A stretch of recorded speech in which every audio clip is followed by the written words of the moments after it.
La palabra de Dios contenida en este libro es la verdad que acepto creer, es la enseñanza que me comprometo a seguir y es la esperanza que me atrevo a confesar. Nada me impide recibirla, nadie me evitará que la haga parte de mi vida y por ningún motivo dejaré de proclamarla. Estoy aquí para leerla, oírla y vivirla diariamente. Amén. Señor Santo, gracias por tu amor, tu misericordia, por estar con nosotros, por bendecirnos siempre. Y ahora te pedimos, Señor, háblanos, habla a nuestro corazón, bendice a tu pueblo. Te lo pedimos en Cristo Jesús.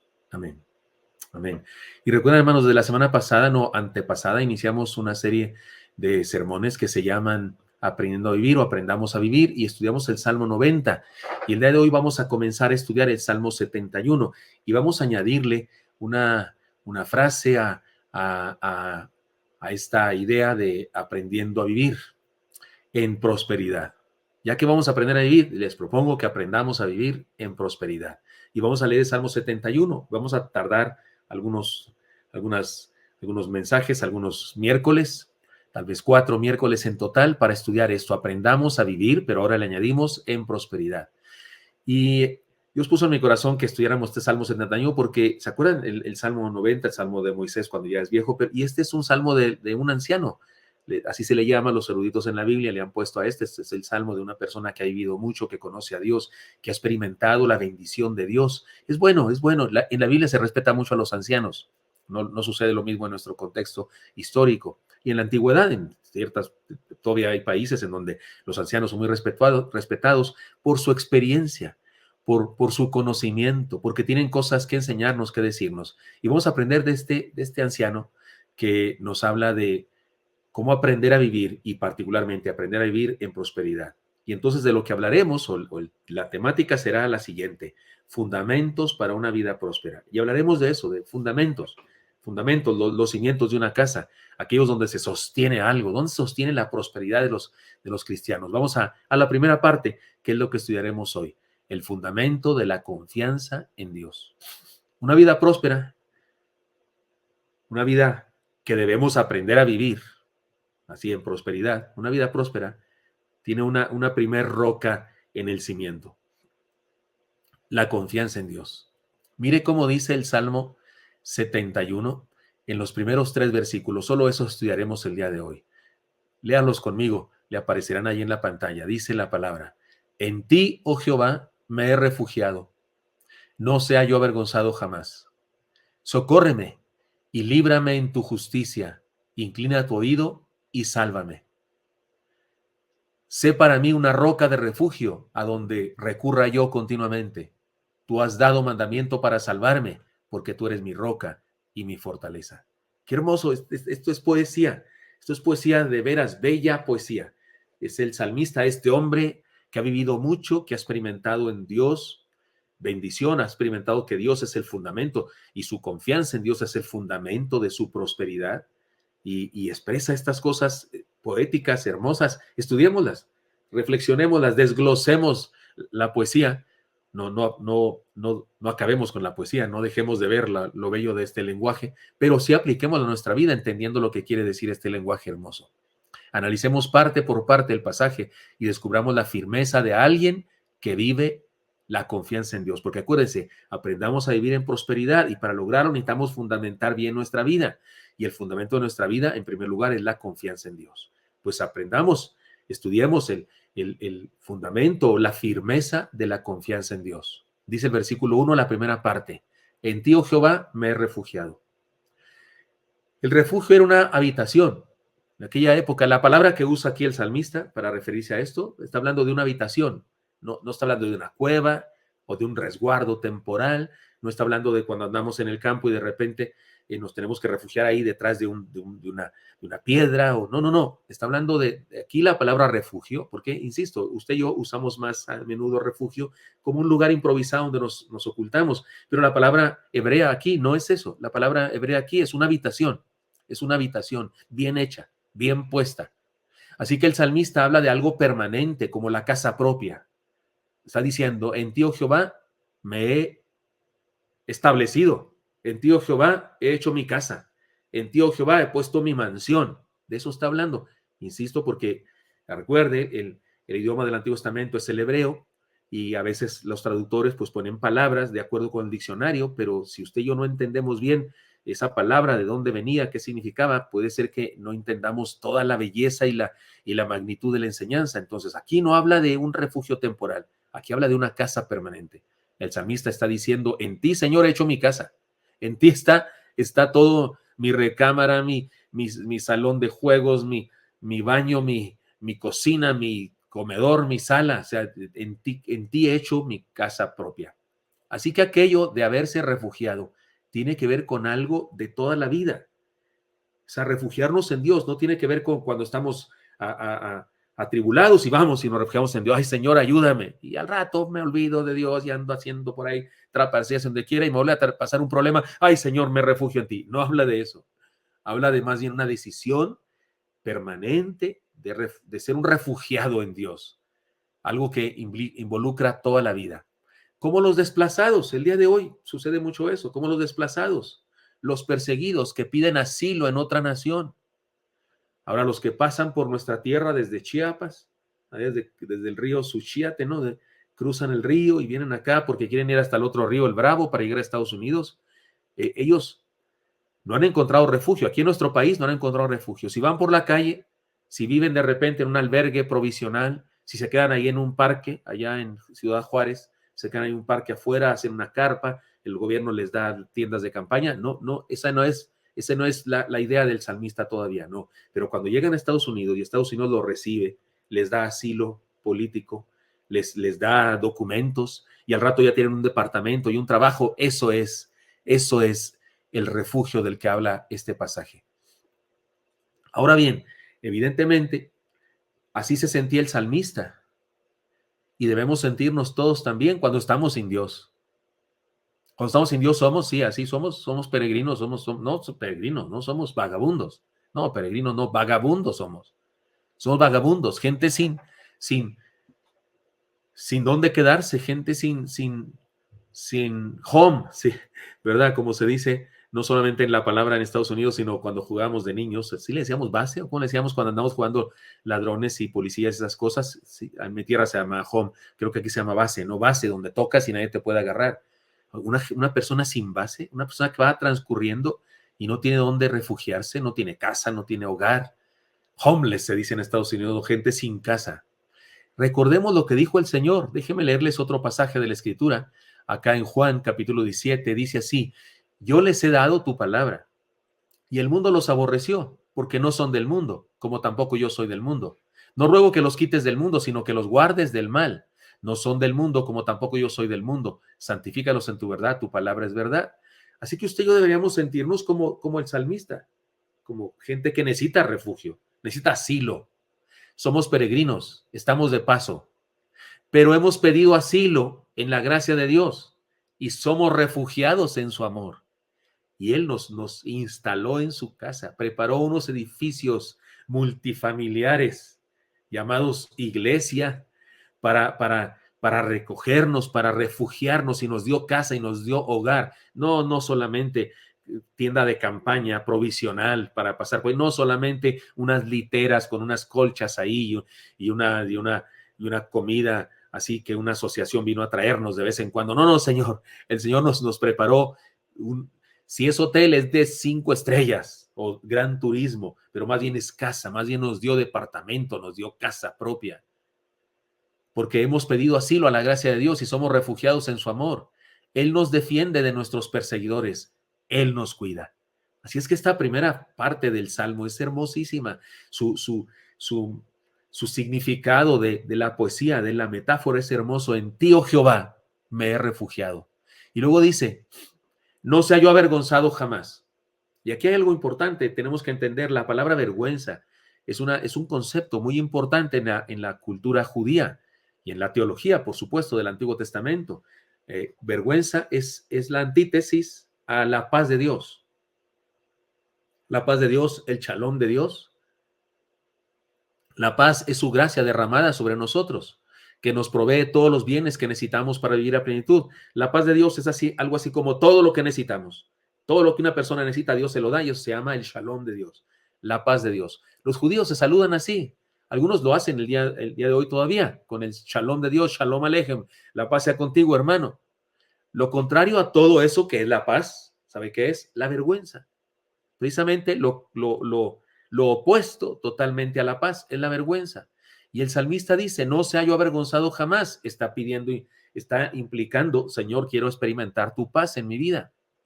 La vergüenza entonces es la carencia del honor, es la ausencia de la satisfacción y es la falta de éxito. Todo lo contrario al shalom de Dios. Así que el salmista pide esta paz y que no le sea dada la vergüenza. No se haya avergonzado, dice. Le pide, sin embargo, con la seguridad de que lo va a recibir, pues es un refugiado en el amor de Dios. Es un refugiado en el amor de Dios. Los eruditos en el idioma hebreo y en la cultura hebrea dicen que posiblemente el Salmo deberíamos interpretarlo de la siguiente manera, como si dijera en la primera parte, en ti, oh Jehová, me he refugiado.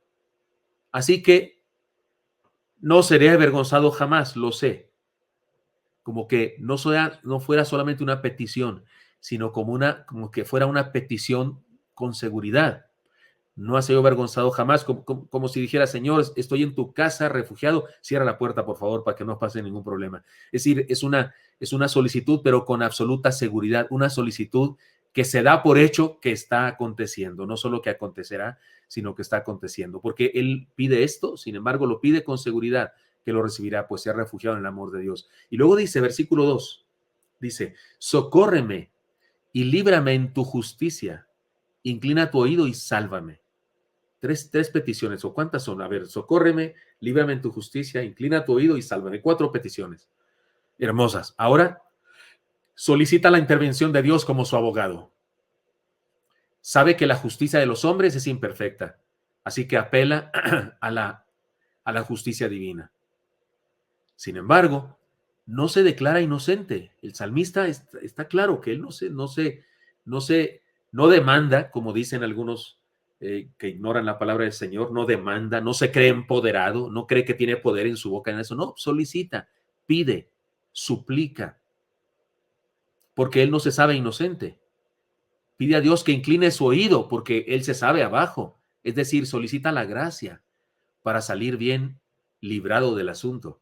Es decir, no está exigiendo ni porque soy bueno, porque yo lo merezco, porque son mis derechos, no, para nada, como el día de hoy, no el día de hoy como da lata ese asunto, esa cantaleta del mundo moderno, del empoderamiento y de creerse con derechos y no sé qué tanto. No, aquí el salmista suplica, pide, socórreme, líbrame de tu justicia, inclina tu oído, está pidiendo la justicia divina porque sabe que la justicia humana no sirve para mucho, y luego dice, inclina tu oído y sálvame. Se sabe perdido, se sabe abajo y quiere que Dios incline su oído porque tiene humildad.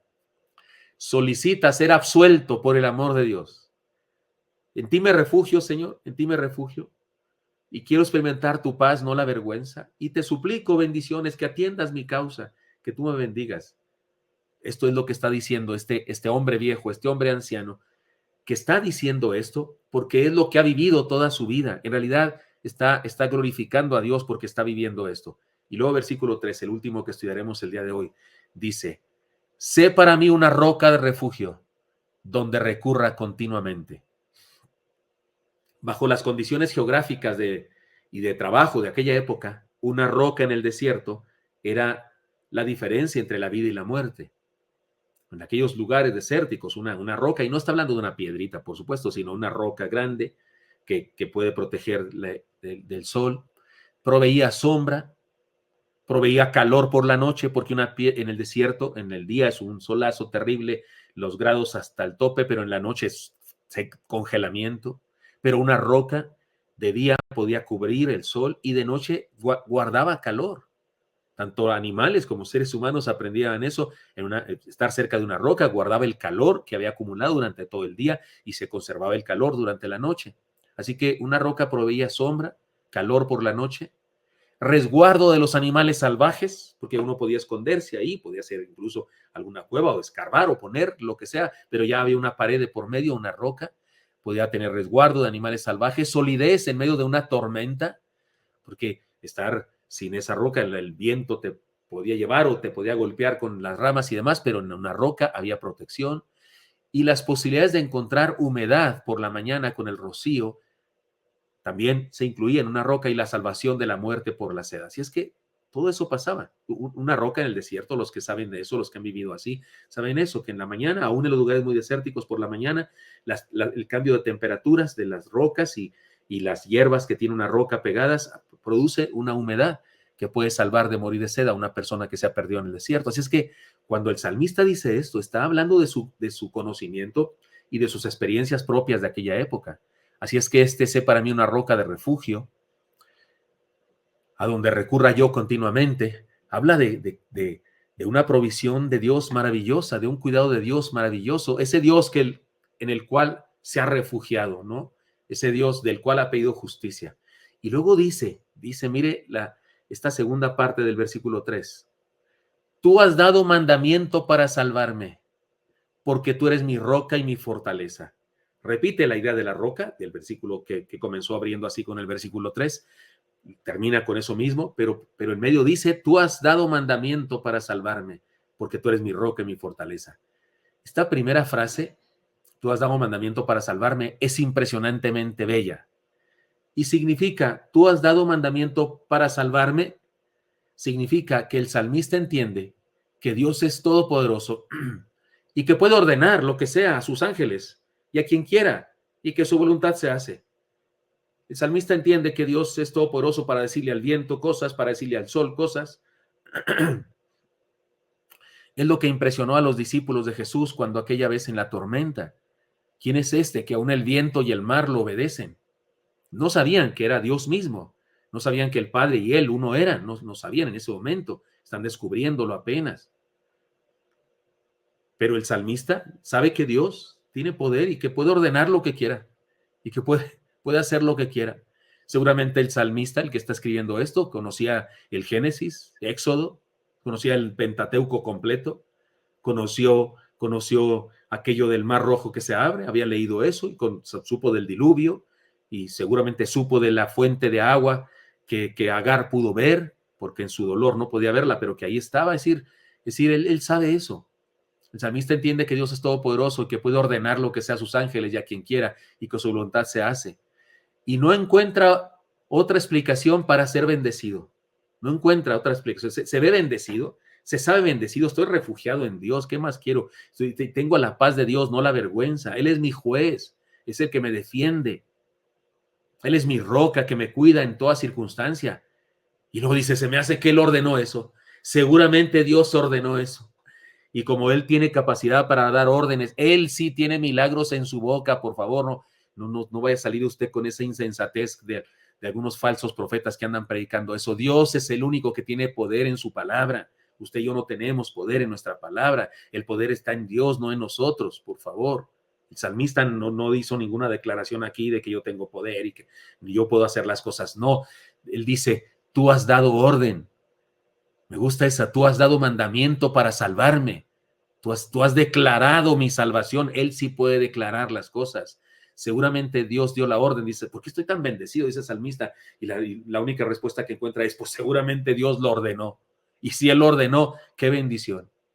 Esto es confianza en Dios. Esto es confianza en Dios y no tonterías. No es confianza en uno mismo. No, Señor. Ni es confianza en nuestras fuerzas, ni en nuestra bondad, ni en nuestra religión, ni en nuestra inteligencia, picudísima inteligencia. Tampoco es confianza en otros o en declaraciones, no. Tampoco es ignorancia de las dificultades, porque el ignorante, el que no sabe que hay dificultades, pues tampoco se preocupa, pero no, tampoco es ignorancia en las dificultades. El salmista, el que escribe esto, sí sabe que hay dificultades en la vida, por favor, es un hombre viejo que ha experimentado muchas cosas, sabe que hay dificultades en la vida, no las ignora. Esta confianza es estar cerca de Dios, saberse su hijo, tener la convicción de que nos escucha y conocer su misericordia y su gracia. Esto, hermanos míos, es fundamental para vivir, para aprender a vivir en prosperidad. Es el paso número, de la piedra número 1, el fundamento de la confianza en Dios. Déjeme resumo todo esto contándoles una experiencia. En cierta ocasión asistí a un restaurante cuyo dueño es un hermano en Cristo, de otra iglesia, por cierto, no es de nuestra iglesia, pero es un hermano en Cristo de otra congregación. Y bueno, llegamos mi familia y yo y pedimos comida, mi familia y yo, tacos al pastor, otros de cabeza, de suadero, un pozole, quesadillas y varias botellas de refrescos. Yo en esa época no era celíaco, me parece que todavía no se me declaraba la diabetes. Fue aquí en México, así es que pedí de todo. Y le entraba con suculenta alegría, comía más que ahora. Y, y estábamos comiendo bien sabroso.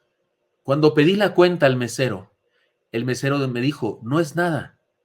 Yo me espanté y dije, ¿cómo que no es nada? Hasta volteé, dije, algún hermano aquí en la iglesia que nos vio a mi esposa y a mí y vino y algo que pasó. Y le dije, ¿cómo que no es nada? Le pregunté, sorprendido, y me dijo, no, el patrón, y se refería al dueño, que yo no lo conocía bien al dueño. Yo no era que lo hubiera platicado con él y eso no, pero alguien de que lo conocía a él le había dicho que yo era el pastor de la iglesia Oreb.